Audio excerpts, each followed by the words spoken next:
Hello super users, so I've gotten a lot of questions, specifically in emails, asking about the font I use for my time signatures. And so in this video, I'm just going to show you exactly the font I use, the settings I use, and how I do everything, because a lot of people think that this looks really slick and clean. And lastly, before we get started, this channel is almost at 1,000 subscribers, and that'll be really cool when we get there. But over 60% of you aren't yet subscribed, so if you could just go down there and press the little subscribe button, I'll really appreciate that. Now back to the time signatures. Now to be honest, I don't actually ever publish or ship music or send out any final music with this exact time signature. I use this exact one because if you look at a large score, it's very transparent, you don't really see anything, and that's okay because especially if you have a bunch of notes in here, you can quickly see what the exact meter is just by looking at the music. You don't need this big, large, bulky time signature font with Maestro to really see what the meter is, so it's just a lot cleaner to write music with. However, especially when you zoom out to simulate what a player is going to see, this is really hard to read. That's why I almost never ship music with this time signature. Instead, what I do is I use oversized time signatures like this, because when you zoom out, it's very clear and easy to read, and I've actually done a lot of, A/B tests, testing out the different time signatures and different fonts and placements to see what's easiest to read. So like for instance, I've tested out this versus, this, the large oversized time signature in Maestro font. I've also tested out engraver time like that. I've also tested out the handwritten style like this. And then finally this one that I've settled upon for the parts. And I found that overall, this one is the cleanest and easiest to read, as well as it helped produce in both rehearsals and performances the least number of mistakes by players. Especially when they're sight reading, this is the quickest and easiest and fastest ones for them to understand what the meter is. It isn't traditional, but it produces the best results. So now exactly how do you do this? Well, this font is a font called Roboto Condensed Light. You can find it off of Google Fonts. I'll have a link to it in the description below.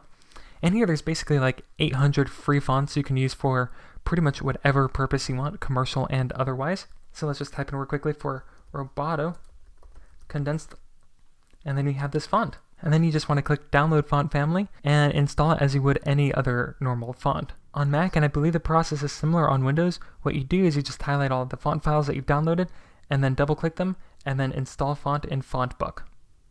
And then once you do that, I don't believe you even have to restart Finale. Finale will already know it exists. So the first thing that you want to do is you want to go to your document options, and then you want to go to fonts, and then let's start with the time signature in the score, set font, and instead of Maestro font, we want to be, and then Roboto Condensed, and we want to choose light, that's the variant, and we want the size to be 17. That's just what I use in the score, so it's going to be small. And then hit OK, and apply. And as you can see, now we have this font in the score, although it's very small to read and not correctly positioned.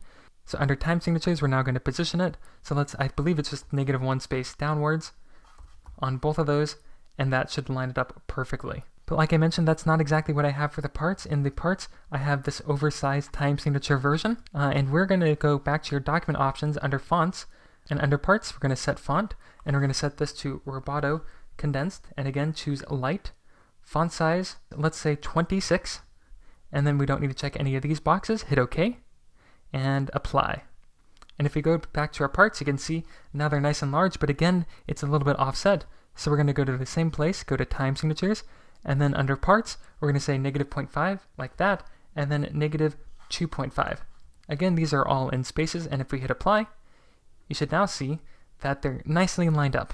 So that's what I use for my time signatures, and that's the exact steps that you can use to replicate everything I do. Now there's just one last thing, as I mentioned, that I don't actually use these time signatures in scores because they're very hard to read in a score as well. Now you could use the oversized time signature version, but that gets cluttered.